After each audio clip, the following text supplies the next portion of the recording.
Pregado na manhã de sábado, no dia 22 de março de 1863, por Charles Haddon Spurgeon, no Tabernáculo Metropolitano em Newcastle.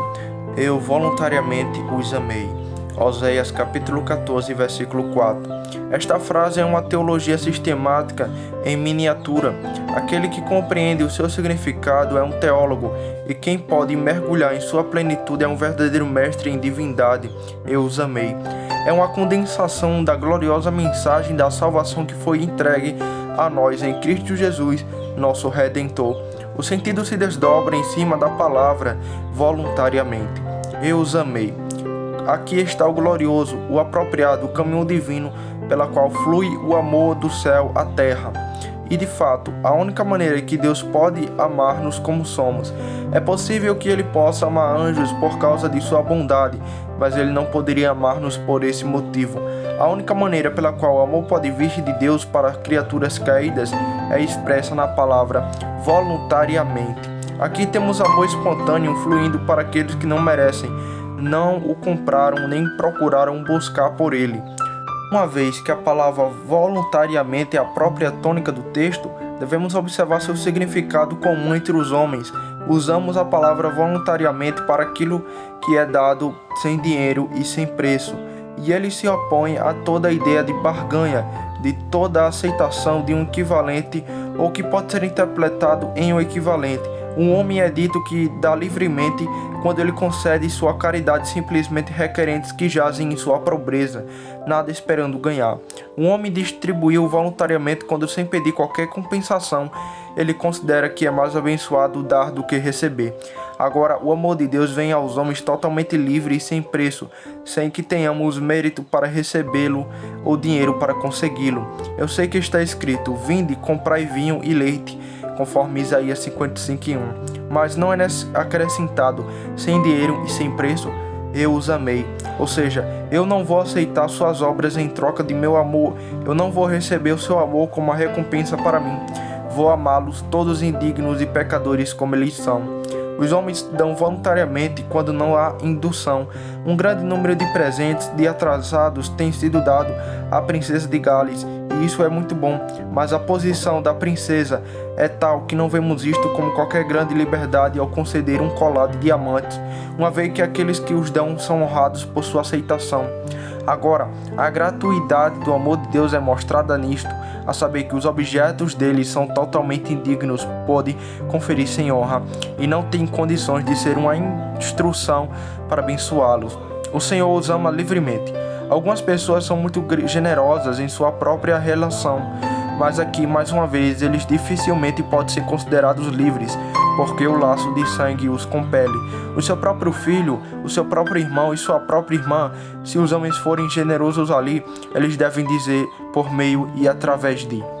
Mas a generosidade do amor de Deus é recomendada a nós em que Ele amou seus inimigos, e sendo nós ainda pecadores, no devido tempo, Cristo morreu por nós. A palavra voluntariamente é expressadamente fasta, quando usado em referência ao amor de Deus aos homens.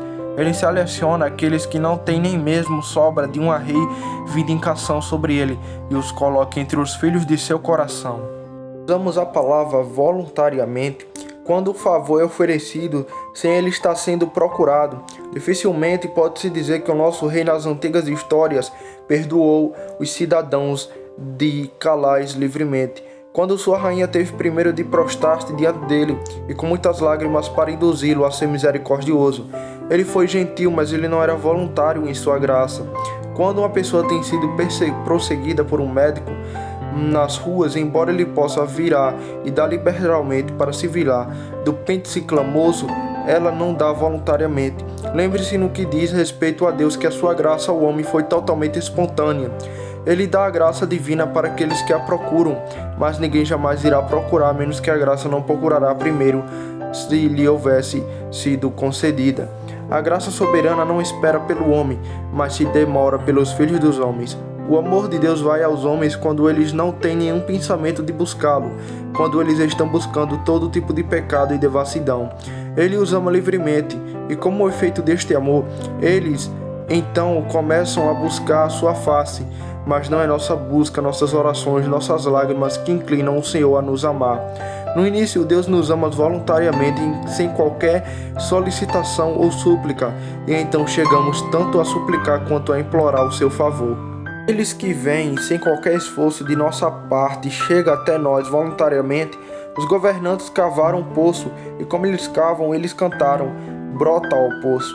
Em tal caso, onde um poço tem sido escavado com muito trabalho, a água dificilmente pode ser descrita como subindo espontaneamente.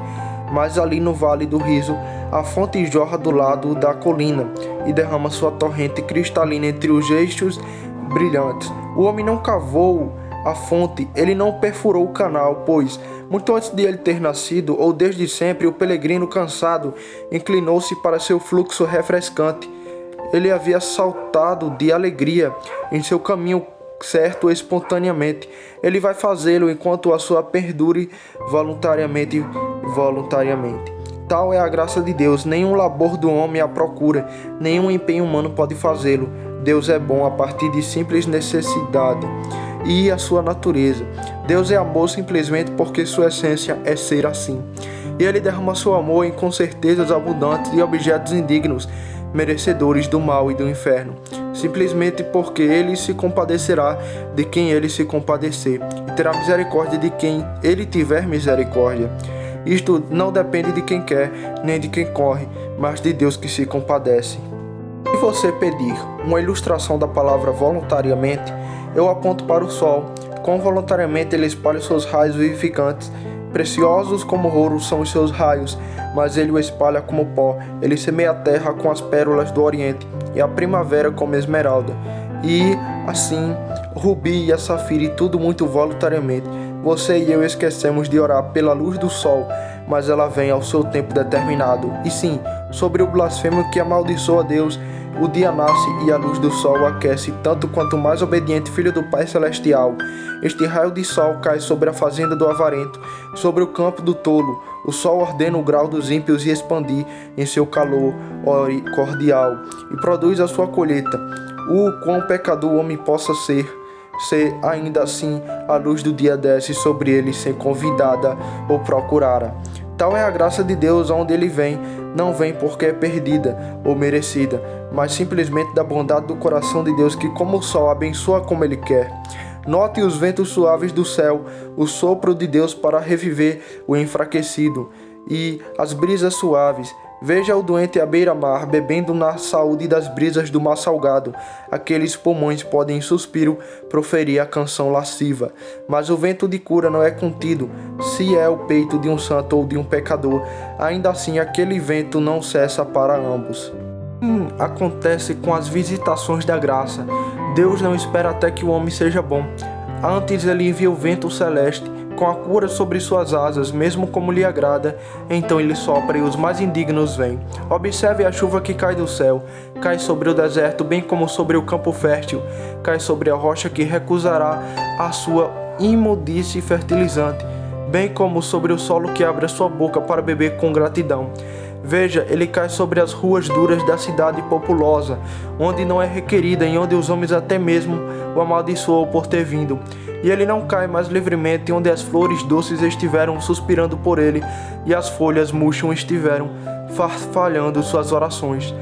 Tal é a graça, mas como Deus quer, e os fracos do céu são destapados, assim como Deus quiser, e a sua graça divina desce. Não importa o quão vis sóbrios, faltosos e sem Deus os homens podem ser, ele terá misericórdia de quem ele tiver misericórdia. Essa livre, rica, transbordante bondade dele pode fazer dos piores e menos merecedores os melhores e mais excelentes objetos de seu amor. Você me entende? Deixe-me não sair deste ponto até que eu tenha definido bem o seu significado. Quero dizer isso, queridos irmãos, quando Deus diz: eu voluntariamente os amei. Ele quer dizer que nenhuma oração, nem lágrimas, nenhuma boas obras, nenhuma esmola são indução para que ele ame os homens. Não apenas nada em si, mas nada em qualquer outro lugar foi a causa de seu amor por eles.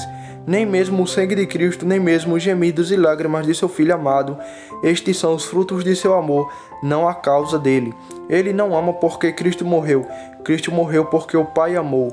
Lembre-se que esta fonte de amor tem sua nascente em si próprio, não em você nem em mim, mas somente no próprio coração gracioso, infinito do Pai de bondade. Eu voluntariamente os amarei, espontaneamente, sem qualquer motivo extra, mas inteiramente porque eu escolhi fazê-lo. No texto temos duas grandes doutrinas. Vou anunciar a primeira e estabelecê-la, e então eu me esforçarei para aplicá-la. Primeiro, a primeira grande doutrina é esta, que não há no homem para atrair o amor de Deus a ele. Não há nada. Temos que estabelecer esta doutrina, e nosso primeiro argumento é encontrado na origem deste amor. O amor de Deus para com o homem existiu antes que houvesse qualquer homem. Ele amava o seu povo escolhido antes que qualquer um deles havia sido criado, não antes que houvesse sido formado o mundo sobre o qual o homem habita. E assim, ele havia posto o seu coração sobre os seus amados, lhe ordenado para a vida eterna. O amor de Deus, portanto, existia antes de haver qualquer coisa boa no homem. E se você me diz que Deus amou os homens por causa de previsão de alguma coisa boa neles, eu respondo a isso que a mesma coisa não pode ser ao mesmo tempo causa e efeito. Agora, é absolutamente certo que qualquer virtude que pode haver em qualquer homem é o resultado da graça de Deus. Se ela é o resultado da graça divina, não pode ser a causa da graça divina. É absolutamente impossível que um efeito devesse ter sido antes de uma causa, mas o amor de Deus existe antes da bondade do homem, portanto, essa bondade não pode ser uma causa. Irmãos e irmãs, a doutrina da antiguidade do amor divino está gravada como uma ponta de diamante sobre a própria fronte da revelação. Quando os filhos ainda não haviam nascido, nem tendo feito bem ou mal, o propósito da eleição ficou firme. Quando ainda éramos como barro da massa da criação, e Deus tinha poder para fazer da mesma massa um vaso para honra ou um vaso para desonra. Ele escolheu fazer seu povo para a honra. Isso não poderia ter sido por causa de alguma coisa boa nele, pois eles próprios não seria muito menos a sua bondade. As palavras do Salvador, sim, ó Pai, porque assim te aprove, Mateus capítulo 11, versículo 26, revelam não somente a soberania, mas a gratuidade do amor divino. Vocês não sabem, queridos amigos, em segundo lugar, que todo o plano da bondade divina é totalmente oposto no antigo pacto de obras? Paulo é muito forte neste ponto. Ele expressamente nos diz que se é de graça não pode ser pelas obras, e se é pelas obras não pode ser pela graça divina, não havendo possibilidade de dois entrelaçarem, se difundirem.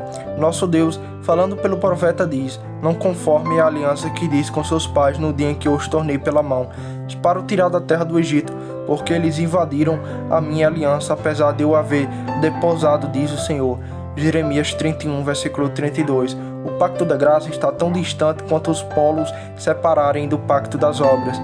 Agora, o teor do pacto das obras é este: fazer isto e viverás. Se então nós fazemos o que o pacto de obras exige de nós, nós viveremos, e viveremos como resultado do nosso próprio fazer, mas o oposto deve ser o caso do pacto da graça. Ele nunca pode ser o resultado de qualquer coisa que façamos para ser salvos sobre essa aliança, ou então os dois são o mesmo pacto, ou pelo menos semelhante. Considerando que em toda a Bíblia eles são definidos em oposição um contra o outro, como providenciamos em princípios opostos e atuando a partir de diferentes fontes, vocês que pensam que qualquer coisa em você pode fazer com que Deus os ame, fique ao pé de Sinai e aprenda que a única coisa que pode levar Deus a aceitar o homem com base na lei é a perfeita obediência. As leis e os mandamentos, e veja se você pode manter um deles na plenitude do seu espírito, e eu tenho certeza que você vai ser obrigado a clamar. Seu mandamento é extremamente amplo. Grande Deus, eu pequei. E no entanto, se você ficar na posição que você é, você deve receber todos os 10 e você deve mantê-los ao longo de uma vida inteira. Nunca falhar em um único ponto, ou então você certamente deve ser abominado por Deus. O pacto da graça não fala daquele modo de maneira nenhuma. Ele vê o homem como culpado, e não tendo nenhum mérito, ele diz: eu vou. E assim ele não diz: se eles forem, mas eu quero que eles deverão. Vou borrifar água pura sobre eles. e eles serão limpos, e de todas as suas iniquidades eu os purificarei. Este pacto não olha para o homem como inocente, mas como culpado. E passando eu junto de ti, vi-te e revoltei-te no teu sangue, disse-te, ainda que esteja no teu sangue, vive. Ezequiel 16:6. O primeiro pacto foi um contrato, faça isso e eu vou fazer isto. Mas o outro não tem a sombra de alguma bagalha dele. Ele é, eu te abençoarei, eu vou continuar a te abençoar. Embora vocês abundem em transgressões, vou continuar a abençoá-los até eu vou aperfeiçoar e finalmente trar-los-ei para minha glória. Não pode ser então que não haja qualquer coisa no homem que faça Deus amá-lo, porque todo o plano do pacto da graça é oposto ao pacto de obras. Em terceiro lugar, a substância do amor de Deus. A substância do pacto que brota do amor de Deus mostra claramente que não pode ser a bondade do homem que faz com que Deus o ame. Se você me dissesse que havia algo de tão bom no homem, que por isso Deus deu-lhe pão para comer e veste para vestir, eu poderia acreditar em você. Se você me disse que a excelência do homem obrigou o Senhor a colocar o fôlego em suas narinas e dar-lhe o conforto da vida, eu poderia ceder a você. Mas vejo ali o próprio Deus feito homem. Eu vejo que Deus, o homem, finalmente cravado na cruz. Eu o vejo no madeiro, expirando em agonias desconhecidas. Ouço seu terrível grito, Eloi, Eloi, lama sabachthani. Vejo o sacrifício terrível de Filho unigênito de Deus que não foi poupado, mas entregue livremente por todos nós. E estou certo de que seria nada menos do que blasfêmia se eu admitisse que o homem poderia merecer tal presente como a morte de Cristo. Os próprios anjos no céu, como uma eternidade de obediência, nunca poderiam ter merecido tão grande dádiva como Cristo na carne, morrer por eles. E devemos nós, que estamos totalmente sujos e contaminados, olhar para essa querida cruz e dizer, eu merecia este Salvador? Irmãos e irmãs, isto seria o cúmulo da arrogância infernal. Deixe essa longe de nós, deixe-nos. Em vez disso, sentimos que não poderíamos merecer tal amor como este, e que Deus, se Deus nos ama a ponto de dar seu Filho por nós, deve ser por algum motivo oculto em sua própria vontade, não por causa de alguma coisa boa em nós. Além disso, se você recordar os objetos do amor de Deus, bem como a substância deles em breve, você vai ver que eles não poderiam ter qualquer coisa neles que compelisse Deus a amá-los. Quem são os objetos do amor de Deus? Eles são fariseus, os homens que jejuam e 2 vezes na semana, que pagam o dízimo de tudo o que eles possuem? Não. Eles são os moralistas que, no que diz respeito à lei, são irrepreensíveis e andam em toda a observância da sua religião sem um deslize. Não, os publicanos e os meretrizes entraram no reino do céu antes deles. Quem são os escolhidos de Deus? Deixe agora toda a tribo no céu falar por si próprio, e eles vão dizer, temos lavado nossas vestes, elas eram manchadas, e as branqueamos no sangue do Cordeiro. Apelo a qualquer dos santos na terra, e eles vão te dizer que eles nunca poderiam perceber alguma coisa boa em si mesmo. Procurado em meu próprio coração, eu espero com um certo grau de seriedade, e muito longe de encontrar qualquer razão em mim mesmo pela qual Deus deveria amar-me. Posso encontrar 1000 razões pelas quais ele deveria destruí-lo e lançar-me para sempre de sua presença. Os melhores pensamentos que temos se contaminaram com o pecado. A nossa própria fé é misturada com incredulidade. A devoção mais nobre que nós já prestamos a Deus é muito inferior à sua doçura e é marcado com enfermidade e culpa. Lembre-se que muitos daqueles que são os verdadeiros servos de Deus eram os piores servos de Satanás. Será que isso não os surpreende? Que os homens que eram os companheiros da prostituta agora são santos do Altíssimo? O bêbado, o blasfemo, o companheiro, os homens que desafiou as leis humanas bem como as de Deus, como foi o caso de alguns de nós, mas nós fomos lavados, como purificados, fomos santificados. Eu nunca conheci e eu nunca esperaria encontrar com qualquer alma salva que jamais iria, por um momento, tolerar o pensamento de que haja bondade em si mesma, a ponto de merecer a estima de Deus. Não vil e cheio de pecado sou, e se tu tens misericórdia de mim, ó Deus, é porque tu terás, pois eu não tenho nenhum mérito. Ademais, somos constantemente informados nas Escrituras que o amor de Deus e o fruto do amor de Deus são dons.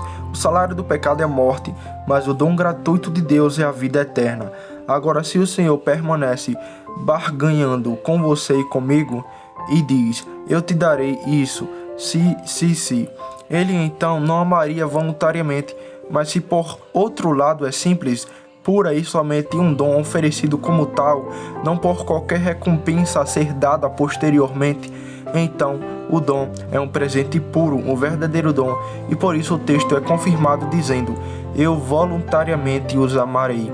Agora, o dom de Deus é a vida eterna e, queridos amigos, você e eu nunca entendermos isto, precisamos obtê-la como um dom gratuito de Deus. De modo algum com os salários que ganhamos, pois nossos pobres ganhos nos trarão a morte. Apenas o dom de Deus pode nos dar a vida. Em todas as passagens da palavra, o amor do Senhor é grande e maravilhosamente louvado. A palavra nos diz que tão alto quanto o céu está acima da terra, assim são os seus caminhos acima de nossos caminhos. Se o Senhor amou os homens por alguma amabilidade nele, não haveria nada de maravilhoso nisso. Você e eu podemos fazer o mesmo. Espero que eu possa amar um homem que possui excelência moral. Vocês sentem, cada um de vocês, que se a conduta de um homem para com você é gratificante e boa, você não pode deixar de amá-lo, ou se você não fizer isso, torna-se uma falha de sua parte. Com reverência, deixe-me dizer isto, se há algo de bom no homem, não é de admirar que Deus deveria amá-lo, seria injusto se ele não fizesse isso. Se naturalmente no homem há alguma virtude, se há algum valor, se houver algum arrependimento louvável ou qualquer fé aceitável, o homem deve ser amado. Este não é uma coisa pela maravilha às eras, nem para levar os anjos a cantar, nem para mover as montanhas e colinas em espanto, mas para Deus amar um homem que é totalmente mau, e o amasse quando há todos os motivos para odiá-lo, quando não há um traço de bondade nele. Isso é o suficiente para fazer as rochas quebrarem o silêncio e as colinas irromperem em música. Esta é a primeira doutrina. Eu não posso pregar sobre ela como eu gostaria nesta manhã, pois a minha voz está muito fraca e a dor de falar distrai minha mente. Mas não importa como eu pregue sobre ela, pois o assunto em si é tão extraordinariamente cheio de conforto a uma alma realmente despertada que não precisa de guarnição minha. Manjares gostosos e excelentes não necessitam de habilidade do cozinheiro, sua própria delícia assegura-lhe sua boa aceitação. Mas qual é o uso prático disso? Para você que está procurando estabelecer a sua própria justiça, aqui está um golpe mortal para que suas obras de confiança carnal. Deus não te amará meritoriamente, Deus somente te amará voluntariamente. Por que é que você vai então gastar o seu dinheiro naquilo que não é pão e o seu trabalho naquilo que não satisfaz? Você pode se vangloriar como quiser, mas você terá que vir a Deus em pé, de igualdade com o pior dos piores. E quando você vem, você terá que ser aceito, você que é o melhor dos homens, na mesma condição, como se você tivesse sido mais impuro dentre os impuros. Portanto, vão e não se aproximem ocupados vocês mesmos com toda essa justiça maligna e imaginária, mas cheguem-se a Jesus como vocês estão. Venham agora, sem qualquer obra sua, por vocês devem vir assim ou de nenhum outro modo. Deus disse, eu voluntariamente os amarei, e dependendo dele, ele nunca te amará de qualquer outra forma. Você pode pensar que está labutado pelo céu, quando você está apenas trilhando o seu caminho através das montanhas da auto-justificação para as profundezas do inferno.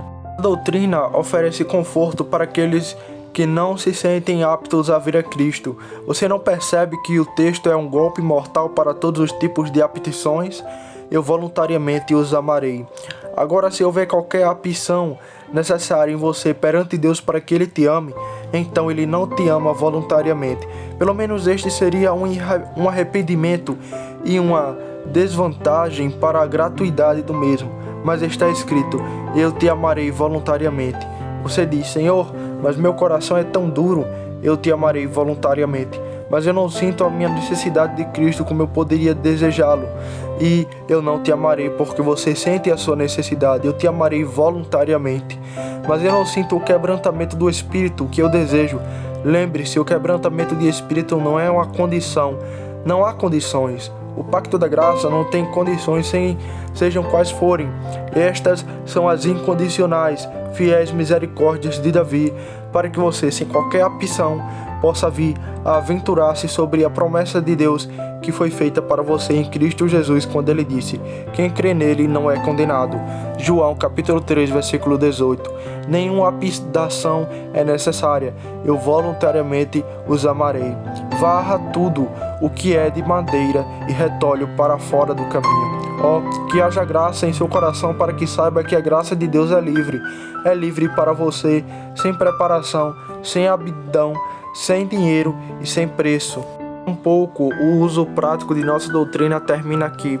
Há alguns de vocês que dizem: eu me sinto esta manhã que eu sou tão indigno. Eu posso muito bem acreditar que Deus abençoará minha mãe, que Cristo se apiadará de minha irmã. Eu posso entender como outras almas podem ser salvas, mas eu não posso entender como eu posso ser. Sou tão indigno, eu voluntariamente os amarei. Não se cumprirá em seu caso? Se você fosse o mais indigno de todos os seres criados, se você tivesse agravado o seu pecado até que você houvesse se tornado mais abominável e mais vil de todos os pecadores, contudo, eu voluntariamente os amarei. Coloca o pior em igualdade de condições com o melhor. Ele define vocês, que são miseráveis do diabo, em pé de igualdade com o mais esperançoso. Não há nenhuma razão para o amor de Deus em qualquer homem. Então, se não houver nenhum em você, você não está pior do que o melhor dos homens, pois há nenhum deles. Outro sim, eu acho que esse assunto convida a desviar-dos a retornarem. Na verdade, o texto foi escrito especialmente para tais. Eu sararei a sua infidelidade, eu voluntariamente os amarei. Aqui está um filho que fugiu de casa, alistou-se como soldado, ele se comportou tão mal em seu regimento que teve que ser expulso do mesmo. Ele foi viver em um país estrangeiro e tão cruel de forma que ele tem reduzido seu corpo pela doença. Seus lombos são cobertos com trapos. Suas características são as de vagabundo e criminoso. Quando ele foi embora, ele fez isso de propósito para atormentar o coração de seu pai, e ele trouxe os cabelos brancos de sua mãe como pensar para a sepultura. Um dia, o rapaz recebe uma carta cheia de amor. Seu pai escreve: volte para mim, meu filho, eu vou te perdoar por tudo, eu te amarei voluntariamente. Agora, se essa carta tivesse dito: se você se humilhar, tanto eu te amarei, se você voltar e me fizer tais e tais promessas, eu te amarei. Eu posso supor a natureza orgulhosa do rapaz subindo, mas certamente aquela bondade vai derretê-lo. Eu acho que a generosidade do convite irá de uma só vez quebrar o seu coração, e ele vai dizer: eu já não ofenderei mais, eu retornarei imediatamente. Desviado, sem qualquer condição, você está convidado a voltar. Eu sou casado com você, diz o Senhor. Se Jesus já te amou, ele nunca parou de te amar. Você pode ter deixado de participar dos meios de graça divina. Você pode ter sido muito frouxo na oração particular. Mas se você alguma vez já foi um filho de Deus, você é um filho de Deus ainda. E ele clama: como posso desistir de você? Como colocá-lo como Adma? Como posso fazê-la como Zedambim? As minhas compaixões a uma se acendem. Eu sou Deus e não homem. Vou retornar a ele em misericórdia. Retorne, desviado, e busque a face de seu pai injuriado. Acho que ouvi um murmúrio em algum lugar. Bem, esta é uma doutrina muito antinomiana. Sim, objetor é de tal doutrina que você vai precisar um dia. É a única doutrina que pode atender o caso dos pecadores realmente despertos. Mas Deus prova o seu amor para conosco, em que Cristo morreu por nós, sendo nós ainda pecadores. Romanos capítulo 5, versículo 8. Segundo, uma vez que está escrito: eu os amarei voluntariamente, acreditamos que nada no homem pode ser um obstáculo eficaz para o amor de Deus. Esta é a mesma doutrina colocada em outro formato. Nada no homem pode ser a causa do amor de Deus, de modo que nada no homem pode ser um impedimento eficaz para o amor de Deus. Eu quero dizer, um obstáculo tão eficaz a ponto de impedir Deus de amar o homem. Como posso provar isso? Se houver qualquer coisa em qualquer homem que pode ser um impedimento à graça de Deus, então isso teria sido um obstáculo eficaz para a sua vinda a qualquer um da raça humana. Todos os homens estavam nos lombos de Adão, e se houvesse um impedimento em você para o amor de Deus que teria estado em Adão, consequentemente, estando em Adão, teria sido um impedimento ao amor de Deus a toda a raça. Se houver algum pecado em você, eu digo que pode eficazmente impedir Deus de mostrar graça para você, então que estava em Adão, vendo que estava nos lombos de Adão e que iria, portanto, ter sido um impedimento eficaz para a graça de Deus para a raça em qualquer um de seus membros, ao ver que a graça de Deus não encontrou barreiras sobre as quais não pode saltar, nem com portas que não poderiam estourar, nenhuma montanha que não pode passar por cima, estou convencido de que não há nada em você pelo que Deus não deveria mostrar sua graça para você. Além disso, alguém poderia pensar que se há um obstáculo em qualquer um, ele teria impedido a salvação daqueles que estão indubitavelmente salvos. Mencione qualquer pecado que você gosta, e eu lhe garanto sobre a autoridade divina que os homens cometeram tais pecados e ainda foram salvos. Falo um ato que machucou o caráter de um homem para sempre. Aquele ato abominável de adultério e assassinato, ainda que não impediu o amor de Deus fluir para Davi. E mesmo que você tenha ido a este ponto, eu suponho que não há nenhuma pessoa aqui que tenha ido mais longe. Ainda assim, isto não pode impedir que o amor divino brilhe sobre você. Assim como Deus não ama porque há excelência, assim também Ele não recusa amar porque há pecado. Deixe-me selecionar o caso de Manassés. Ele derramou muitíssimo sangue inocente, ele curvou-se diante dos ídolos. O que foi pior, ele fez os seus filhos passarem pelo fogo para o filho de Imon matar seu próprio filho em sacrifício ao Deus falso, e andar por tudo isso, o amor de Deus se apoderou dele, e Manassés tornou-se uma estrela brilhante do céu, embora uma vez tenha sido tão vil como os perdidos no inferno. Se existir alguma coisa em você, então que o faz pensar que Deus não pode te amar, eu respondo, é impossível. Certamente seus pecados não excedam os dos maiores dos pecadores. Paulo diz que ele era o principal dos pecadores. Ele quis dizer isso, ele falou por inspiração, e não há dúvida de que ele era. Agora, se o maior dos pecadores passou pela porta estreita, deve haver espaço para o segundo maior. Se o maior pecador do mundo foi salvo, então há uma possibilidade para você e para mim. Porque não podemos ser tão grandes pecadores como o próprio principal dos pecadores. Mas vou ousar dizer que, mesmo que fosse, mesmo se pudéssemos ultrapassar Paulo, ainda assim não seria uma barreira. O pecado do homem, para dizer mais do mesmo, é apenas o ato de uma criatura finita. A graça de Deus é um ato de bondade infinita. Deus não permite que eu deva desvalorizar suas ofensas, pois elas são repugnantes, pois elas são infernais em si mesmas. Contudo, são apenas atos de uma criatura, as obras de um verme que hoje existe e amanhã é esmagado. Mas a graça divina, o amor e a piedade de Deus, estes são os infinitos, eternos, perpétuos, infinidáveis, incorporáveis, inextinguíveis e invencíveis. E portanto a graça de Deus pode superar e se mostrar mais forte do que a sua culpa e pecado.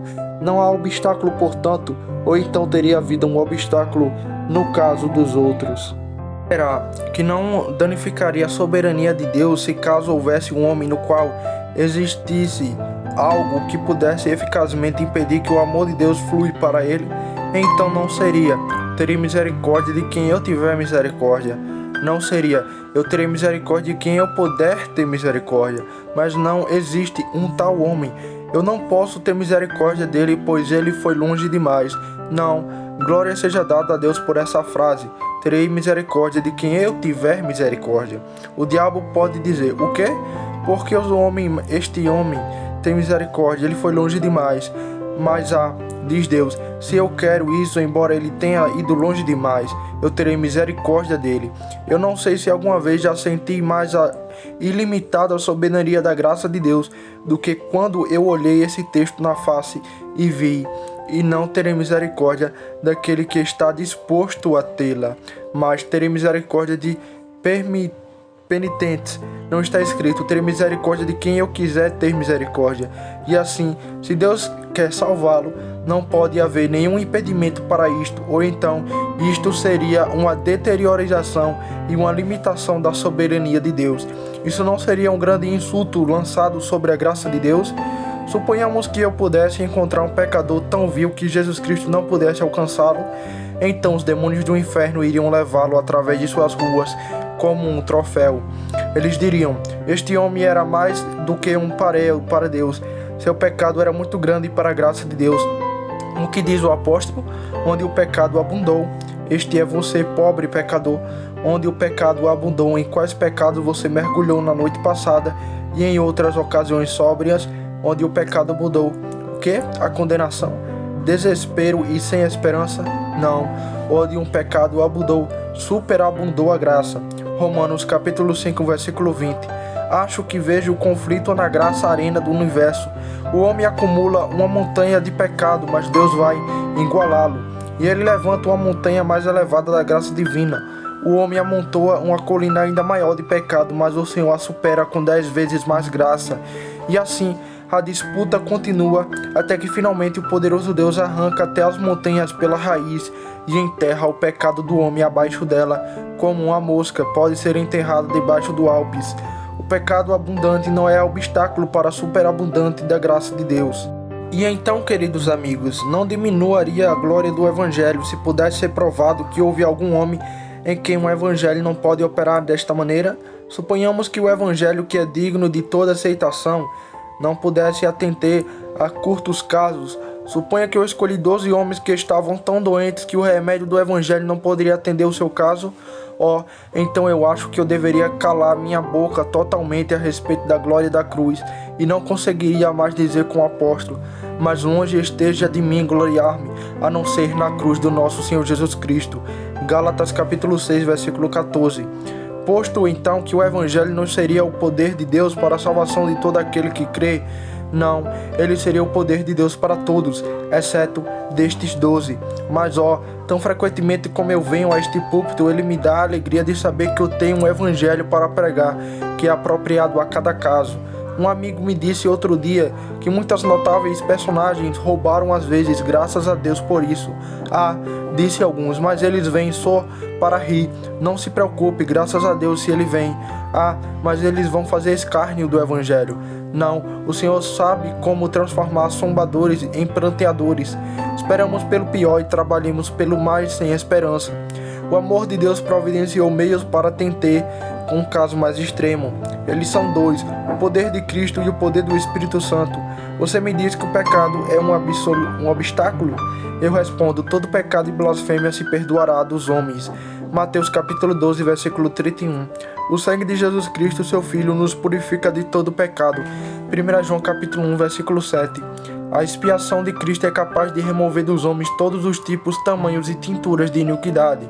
Ainda que os vossos pecados sejam como a escarlata, eles se tornarão brancos como a neve. Ainda que sejam vermelhos como a carmesim, se tornarão como a branca lã. Isaías capítulo 1, versículo 18. Grita 1. A dureza de coração do homem está no caminho do amor de Deus. Amados, o Espírito Santo está pronto para atender o caso do coração endurecido. Limitaram o Santo de Israel. Salmo 78, versículo 41. Há alguma coisa difícil para o Senhor? Você me diz que a incredulidade é uma barreira. Eu respondo: não, porque não pode o Espírito Santo fazer o incrédulo acreditar? Sim, se o Espírito Santo uma vez entra em contato eficaz com o espírito mais descrente e obstinado, este deve crer imediatamente. Olhe para o carcereiro. Há poucos minutos atrás ele foi colocado por Paulo no tronco. O que é isso que vem sobre ele? O que eu devo fazer para ser salvo? Creia, diz o apóstolo, e ele crê e torna-se tão dócil como a criança. Fora com os homens que pensam que o homem é senhor sobre Deus. Se ele quiser parar neste momento o perseguidor mais sangrento, o homem mais licencioso e imoral, se ele quiser transformar o ateu mais perverso do coração em um dos mais brilhantes dentre os santos, não há nenhuma maneira de detê-lo. Em um momento, o amor onipotente pode fazê-lo. Os meios são fornecidos tanto no sangue de Cristo para a limpeza, quanto no poder do Espírito para a renovação do homem interior. Portanto, eu digo que está estabelecido, além de qualquer dúvida, que não há nada no homem que possa vencer o amor divino. Qual é o uso prático desta? Diz alguém. O uso prático desta é a abertura do portão da misericórdia. Eu gosto de sempre pregar sermões que deixam a porta estrebeada da misericórdia para o pior dos pecadores. Mas nesta manhã eu escandarei bem as portas. Um homem caiu aqui dentro que tem pensado há anos. Eu me entreguei ao pecado na minha juventude e eu me extravei desde então. Não há nenhuma esperança para mim. Eu digo a você, alma, tudo que você fez já não é imperecível ao amor de Deus para você, pois Ele não te ama por causa de alguma coisa boa em você, e aquilo que é sóbrio em você não pode impedi-lo de te amar. Se Ele assim quer, digo-lhe que não gostaria que você ficasse. E eu vi aquele que, como você, vieram para o pé da cruz e lhe disseram: assim como eu sou, eu não esperando livrar minha alma da minha mancha negra, a ti cujo sangue pode limpar cada mancha, ao Cordeiro de Deus, eu venho. Se em sua alma agora pode confiar no amor de Deus em Cristo, você está salvo. Não importa quem você seja, você está salvo nesta manhã, e você sairá desta casa uma alma regenerada, por você ter, pela graça de Deus, crido em Jesus, e assim o amor de Deus chegou até você. Toda a sua vida passada é esquecida e perdoada. Toda a sua ingratidão passada e blasfêmia e pecado são lançados nas profundezas do mar. E tão longe quanto o ocidente está no oriente, assim tem ele afastado as suas transgressões de ti. Conheço o momento em que, se eu tivesse ouvido o sermão desta manhã, fraco e débil que fosse, eu deveria ter dançado de alegria. Eu sinto uma intensa satisfação interior e alegria enquanto prego, pois eu acredito que a abertura da prisão aos que estão presos. Cristo não morreu pelo justo, mas pelo pecador. Ele deu a si mesmo por nossos pecados e não pela nossa justiça. Esta antiga doutrina luterana, a justificação pela fé em Cristo, esta grande doutrina que abalou a antiga Roma desde os seus alicerces, penso nada nela. É claro que ninguém senão o doente vê qualquer valor na medicina. Eu sei que há alguns aqui que vão pensar que o sermão não é para eles.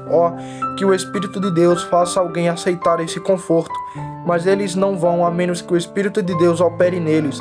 Muitos de nós são como um paciente tolo que não vão tomar o remédio do médico, e ele precisa nos segurar e enfiá-lo goela abaixo antes que pela nós tomemos. Isto é, como o Senhor lida com muitos não contra a sua vontade, mas ainda contra a sua vontade, como eles costumavam ser. Ele lhe dá o remédio de sua divina graça e o faz por inteiro. Em suma, o que eu quero dizer é isto: tem sozinho aqui, nesta manhã, um pobre homem trabalhador, o esforçado mecânico, o jovem pedreiro, o homem que leva uma vida comida ao miserável que leva uma vida grosseira, a mulher talvez que tenha ido longe no erro. Eu quero dizer aos tais que vocês estão perdidos, mas o Filho do Homem veio buscar e salvar você. Eu digo a vocês, filhos e filhas, que pelas morais e não são convertidos, mas sinta-se ainda pior do que um imoral. Eu digo a você que a esperança ainda não é passada. Deus vai te amar voluntariamente, e é assim que o seu amor é pregado a vocês. Aquele que crê no Senhor Jesus Cristo será salvo. Venha como você está, Deus vai te aceitar como você é. Venha como você é, sem qualquer preparação ou habilidade.